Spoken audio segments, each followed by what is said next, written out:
এটা কি সম্ভব? How it's possible? নমস্কার বন্ধুরা, আপনারা সবাই কেমন আছেন? আশা করি সবাই ভালো আছেন। বন্ধুরা, আজকে একটি খুব সুন্দর ভিডিও নিয়ে আমি আপনাদের সামনে আসলাম। ঠিক আছে বন্ধুরা, সমগ্র ভারতবর্ষে বা সমগ্র পৃথিবীর মধ্যে বিভিন্ন ধরনের ছেলেমেয়েরা আছেন, তাদের অনেক ট্যালেন্ট। ঠিক আছে, কিন্তু সেই ট্যালেন্টগুলো তারা ঠিকমতো দেখাতে পারে না, বা তাদের কোনো এ ধরনের কোনো প্ল্যাটফর্ম তারা পান না। তো একটি মেয়ে, খুব সুন্দর একটি মেয়ে, আপনার মোবাইল স্ক্রিন দেখতে পাচ্ছেন, এই মেয়েটিকে আপনারা দেখে রাখুন। খুব সুন্দর একটি ট্যালেন্টেড মেয়ে। উনি ওনার ভিতরে এমন একটি কলা আছে, এমন একটি আর্ট আছে, সেগুলো দেখলে আপনার চমকে যাবেন। খুব সুন্দর একটি ভিডিও আপনার এই ভিডিওতে আপনারা দেখতে পাবেন। ঠিক আছে, তো এই মেয়েটির নাম হচ্ছে নূরজাহান। ঠিক আছে, তো কিভাবে তিনি সমগ্র বিশ্বকে চমকে দিয়েছেন। একসাথে উনি 15টি ছবি পোর্ট্রেট তৈরি করতে পেরেছেন। এটা একটি খুবই একটি অবাক লাগার একটি বিষয়। তো বন্ধুরা, আর বেশি দেরি করবো না, ভিডিও শুরু করার আগে আমি হলাম সন্দেশ সিনহা, স্বাগতম জানাই আমার ইউটিউব চ্যানেল সিনহা জার্নিতে, এবং ফেসবুক প্রোফাইল সন্দেশ সিনহাতে আপনারা ফলো এবং সাবস্ক্রাইব করতে বলবেন না। বন্ধুরা, আমি এ ধরনের প্রতিনিয়ত ইনফরমেটিভ ভিডিও এবং মোটিভেশনাল ভিডিও নিয়ে আপনাদের সামনে আসি। তা আজকে আমার বিশেষ একটি প্রতিবেদন, একটি মেয়ে যার নাম নূরজাহান। ওনার যে যে ট্যালেন্ট যেটা আছে, যেটা ওনার প্রতিভা যেটা আছে, আজকে আমি আপনাদের সামনে তুলে ধরবো। আপনার ভিডিওটি সম্পূর্ণ দেখবেন। ঠিক আছে, ধন্যবাদ। এই মেয়েটাকে দেখুন, চিনে রাখুন ইন্ডিয়ার এই মেয়েটাকে, যে এই মুহূর্তে গোটা বিশ্বের কাছে বিস্ময় হয়ে দাঁড়িয়েছে। মেয়েটা যা করে দেখিয়েছে তা নিজের চোখে দেখলে আপনার পায়ের তলার মাটি সরে যাবে। আপনি নিজের চোখকে বিশ্বাস করতে পারবেন না। ভারতবর্ষের এক প্রত্যন্ত গ্রামে থাকা এই মেয়েটার কাণ্ড দেখে আজকে চমকে গেছে মাহিন্দ্রা গ্রুপের কর্ণধার আনন্দ মাহিন্দ্রা। কিন্তু কি করেছে মেয়েটা এক হাতে 15টা পেন নিয়ে একই সময়ে একই সাথে 15 জন মনীষীর ছবি এঁকে ফেলেছে। আগে হ্যাঁ, এক হাতে একই সময় একসাথে 15টা ছবি এঁকে ফেলেছে মেয়েটা। কে নেই সেই ছবিতে?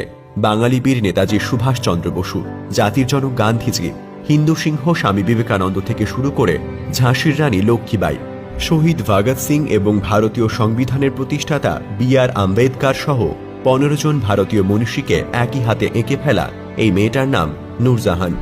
নূরজাহান একজন গ্রাম্য মেয়ে। সে যখন দিনের পর দিন বাঁশের কঞ্চিকে দড়ি দিয়ে বেঁধে তার সাথে কম দামি পেন আটকে সস্তার আর্ট পেপারের ওপর এই ছবি আঁকা প্র্যাকটিস করত, আশেপাশের লোকজন ঠাট্টা করত তাকে দেখে। পাশাপাশি দুটো ছবি একসাথে ঠিকমতো আঁকা যায় না, আর এই বাচ্চা মেয়ে নাকি একসাথে 15টা ছবি আঁকবে। নূরজাহানের এই ইচ্ছের কথা শুনে তার বাড়ির লোকজনও প্রাথমিক পর্যায়ে চমকে গিয়েছিল। একজন মানুষের পক্ষে এক হাত দিয়ে একই সময়ে 15টি ছবি আঁকা সম্ভব নাকি? কিন্তু দিনের পর দিন নূরজাহানকে এক মনে প্র্যাকটিস করতে দেখে বাড়ির লোকজনের তার ওপর ভরসা জাগে।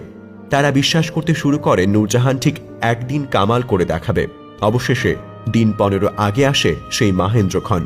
বাঁশের কঞ্চিতে পেন বেঁধে খোপ কাটা সাদা আর্ট পেপারের ওপর পেন ঝুলিয়ে আঁকতে শুরু করে নূরজাহান। নূরজাহানের আঁকার গোটা পদ্ধতিটি ভিডিও করা হয়, যাতে সেটির সত্যতা নিয়ে কারোর মনে কোনো প্রশ্ন না জাগে। নূরজাহানের আঁকা শেষ হতে সেই গোটা ভিডিওটি সোশ্যাল মিডিয়ায় আপলোড করতেই রাতারাতি সেটা ভাইরাল হয়ে যায়। ফেসবুক, ইনস্টাগ্রামে ছেয়ে যায় নূরজাহানের নাম। সোশ্যাল মিডিয়ার দৌলতেই এই গ্রাম্য মেয়েটির কথা জানতে পারেন মাহিন্দ্রা গ্রুপের কর্ণধার আনন্দ মাহিন্দ্রা। তিনি টুইট করে লেখেন, মেয়েটির খোঁজ পেলে আমার সাথে যোগাযোগ করান। এমন গুণী মেয়ের জন্য আমরা যথাসম্ভব স্কলারশিপের ব্যবস্থা করব। নূরজাহানের মতো মেয়েরাই প্রমাণ করে দেয়, প্রতিভা থাকলে আজ নয়তো কাল তোমার কদর গোটা দেশ করবেই। শুধু সৎ পথে থেকে অনেক চেষ্টা চালিয়ে যেতে হয়। ভাইরাল হওয়ার জন্য ভিউ পাওয়ার উদ্দেশ্যে শরীর প্রদর্শন করার সঠিক রাস্তা নয়। ভালো থেকো নূরজাহান, ভবিষ্যতে আরো ভালো ভালো কাজ তুমি উপহার দাও আমাদের, এই আশাই করি। ধন্যবাদ। তো বন্ধুরা, আপনারা দেখেছেন এই ভিডিও ফুটেজটি, খুব সুন্দর একটি ভিডিও। এবং সত্যি করে বলবেন যে কেমন লাগলো এই নূরজাহানের যে ট্যালেন্ট, যেটা এটা সত্যি বলছে, এটা এত সহজ না, কিন্তু উনি করিয়ে দেখিয়েছেন। একসাথে 15 জন আমাদের ভারতের বিজ্ঞ মানুষদের উনি ছবি এঁকে দেখিয়েছেন, বিশ্বকে তাক লাগিয়ে দিয়েছেন। সত্যি বলবেন আপনাদের এই ভিডিওটি কেমন লাগলো। ঠিক আছে, এবং আপনাদের মূল্যবান মতামত আমাকে কমেন্টের মাধ্যমে আপনারা নিশ্চয়ই জানাবেন। ঠিক আছে, এবং এই ভিডিওটি সমগ্র ভারতবর্ষে তথা সমগ্র বিশ্বে এটাকে ছড়িয়ে দিন। এ ধরনের ট্যালেন্টেড মেয়েরা যে আছে, তাদের এই ট্যালেন্টেডকে সবাইকে সম্মান করা দরকার, সবাইকে এটা নিয়ে জানা দরকার, সবাইকে দেখা দরকার। তো বন্ধুরা, কেমন লাগলো আজকের এই বিশেষ প্রতিবেদনটি? আশা করি সবার ভালো লেগেছে। আবার বলছি, আমি প্রতিনিয়ত এ ধরনের ইনফরমেটিভ ভিডিও এবং মোটিভেশনাল ভিডিও নিয়ে আপনাদের সবার সামনে আসি। ঠিক আছে, আরও ভালো ভালো ভিডিও নিয়ে আপনাদের সামনে আসবো। ঠিক আছে, তো বন্ধুগণ, দেখা হবে আরেকটি পরবর্তী ভিডিও নিয়ে আমি আবার আপনাদের সবার সামনে আসবো। ততক্ষণের জন্য আমি সন্দীপ সিনহা আপনাদের সবার কাছে বিদায় নিচ্ছি।